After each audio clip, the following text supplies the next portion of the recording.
House of a Thousand Corpses 2003 was written and directed by shock rock musical legend Rob Zombie in his directorial debut. It stars Bill Moseley, Sherry Moon Zombie, Rainn Wilson, Sid Haig, and Chris Hardwick. If you've ever seen a Rob Zombie movie like, say, his infamous Halloween remakes, you notice that they have a gritty 70s grindhouse feel like, say, a modern Texas Chainsaw Massacre. They have lots of sex, blood, nudity, violence, and very foul language. These movies are not for everyone, but if you like what I just listed, you'll have a great time watching it. I haven't seen all of his movies, but I will check the rest of them out. Due to the contents of most of his films, the studios have cut his budgets more and more with every film he makes, which limits his releases and box office turnouts.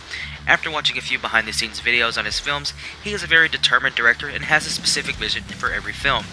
He has a constant look, which, like I said, is a grindhouse cinema feel, which makes it really intense and can immerse you in other ways. Now, he always tries to make a good product, but his movies don't turn out the best. And if we're all being honest, even some of the best directors out there can turn out shit every now and then. But these movies are very interesting. He's had other films he wanted to do, like a Groucho Marx biopic, and even a Bronx Street Bullies biopic, but they haven't been picked up. Now, I'm very curious to what he would make in the future. That doesn't have to do with these grindhouse cinema films. But we're talking about his first film, which was House of a Thousand Corpses. The movie's about a group of friends who go out searching for a local legend. On their way, they find a hitchhiker who leads them to the House of a Thousand Corpses. The four main kid characters, played by Chris Hardwick, Rainn Wilson, Aaron Daniels, and Jennifer Jostin, are pretty generic in one note. Of the four actors, the most annoying are Chris and Jennifer by far. Chris is wild, loud, and annoying for no reason, just to paint him as comedy relief. And Jennifer is just very bitchy and super unlikable. Wilson is fine for what he's given, and he does a decent job. Then Aaron Daniels is kind of forgettable and really unneeded for the story. Now, I'd much rather have a story with Rainn and Chris, although Chris, his comedy and his shenanigans can be toned down a little. But other than that, I think it would have just been better with just the two guys. A group of sadistic serial killers, or as fans widely know them as the Firefly family, has Baby, played by Sherry Moon Zombie, Otis, played by Bill Moseley, Mother Firefly, played by Karen Black, Tiny, played by the late Matthew McRory, and Grandpa Hugo, played by the late Dennis Vimple. And you can't forget Captain Spaulding, played by the late Sid Haig. Every fan has their favorite, but my favorite in this movie is Otis, played by Bill Moseley. I think he does a great job with this character, and he keeps it very interesting. His character is never boring, and you never know what he's going to do next. His character is loosely based on Charles Manson, and you can see that a lot in his mannerisms, and especially in later sequels. And I think he brings this character to life, and he does it in a good way. Now, Bill is no stranger to horror movies. He played Chop Top in Texas Chainsaw Massacre 2, and he did Grandpa Sawyer in the Texas Chainsaw remake. Yeah, he's no stranger to doing horror movies. So, yeah, Bill Moseley and playing Otis is just a fun character, and he gets a lot better in the sequels. There are two main locations in the movie, one being the gas station, and the other being the Firefly home. Now, the gas station is pretty cool, has a lot of nice imagery, especially when they come out of the ride and you can see the big mural of all the what do you call it? I don't know what you call it. Anyway, it just looks really cool. And then the Firefly home, it's kind of like a hodgepodge of mess. When you first see it, there's babies nailed on the wall outside the house. Creepy, I know. But, yeah, both locations are pretty nice. And then there is the kind of minor one at the end, where she finds the, spoiler alert, Dr. Satan in his little underground operating room. And I thought the design of that was really cool as well. But all the locations in this movie are decent, and I think they suit the movie well. The cinematography in this movie is decent. It has its nice scenes, like the panning shot when you go from the top of the gas station and you see the front. That's a really nice shot. I think where this movie struggles a lot is in the editing. I don't know if Rob edited this movie too, but I just think it's a little too much going on at the same time, and I think it was just too quick pace for a movie like this. I think it needs to be, flow. It needs to flow and where it needs to do your edits and do the magic that you want to do. You want to scare the audience, then that's where you would need to do all the cuts and everything. This movie will just cut like from scene to scene, like it'll just jump. It'll switch to a black and white filter and then a red filter and then all this stuff. And I think Rob was just trying to do too much with it, and instead of it being just a straightforward horror movie.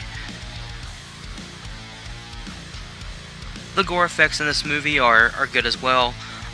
There's a scene where this guy has his face peeled off, and it looks like a latex mask. It doesn't look like you actually peeled it off somebody's face. There's parts where they have good gore when it comes to the blood effects, like when you shoot somebody. Good effects on that. And there's good makeup effects on Dr. Satan as well. I'd have to say that. And for Tiny. The effects they did on that was really good. And just the design, like I said, the locations and the design of the sets, phenomenal. I can't complain about that. Now I'm going to talk about the MacGuffin of the story, which is Dr. Satan, who was a doctor who took mental patients and experimented on them. In the movie, the kids go out looking for it after Captain Spaulding tells them about the tree where he was hanged, and they want to go looking for it, but they get sidetracked and get taken to the house. At the end of the movie, when Aaron Daniels' character is running through the sewer, I guess, the tunnels, they find Dr. Satan's lab, which has other victims and Chris Hardwick's character, and he's operating on them. And you get your first glimpse of Dr. Satan, and the design of this character is really cool, and I think that should have been the follow of the story where they go out looking for Dr. Satan and then they finally meet her, but it becomes a bigger part. The design of Dr. Satan is really cool. It's really interesting, the mechanical arms and the gas mask. It makes you want to know the story about that. If Rob Zombie was going to make any movie about a character, he should make it about Dr. Satan, or give us a prequel to House of a Thousand Corpses, but yeah, Dr. Satan is a really cool looking character, and the guy with the battle axe. You want to know more about his story? I really didn't understand. I just feel like it was just weird to shoehorn it at the last minute, and it never addressed. It addressed Dr. Satan, but it never addressed the other character. And I feel like it was just unneeded to the story, but needed in a way, if that makes any sense. I forgot there was also two cop characters in the movie, Steve Nash, played by Walton Goggins, and George Wydell, played by Tom Towles. Now, these characters are pretty minor in the story, but the name Wydell does come up in the sequel.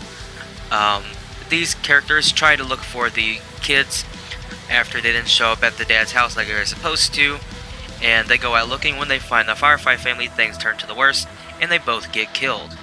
Now, like I said, these characters are very minor, and they don't really do much for the story, but I guess it's just body count, because Rob Zombie likes a high body count in his movies, so, yeah.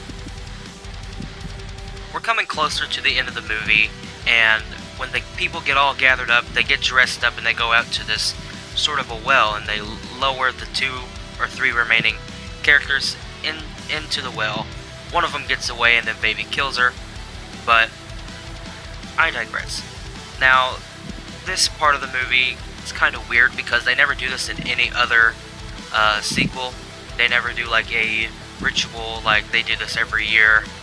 And another thing that doesn't make sense is the people hiding down in the well or in the water. It, to me, doesn't make sense when they escape when they already been found out.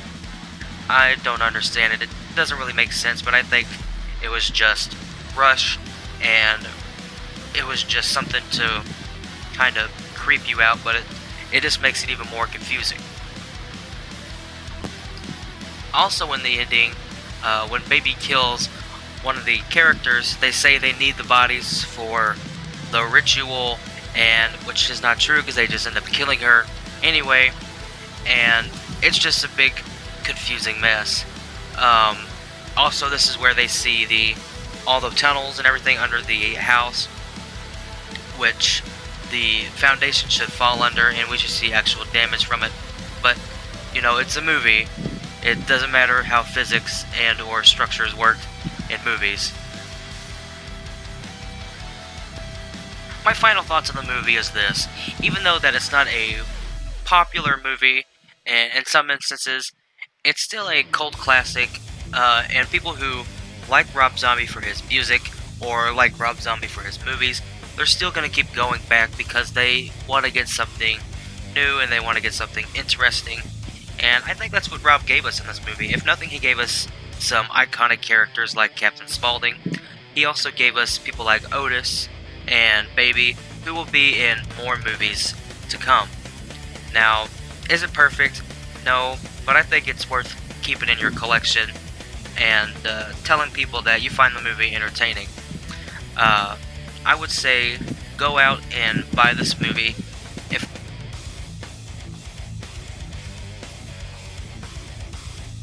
Our next review is The Devil's Rejects. As always, thank you guys for watching. Remember to go follow me, like, subscribe, go follow me on Instagram and Twitter, and I will see you on the next video.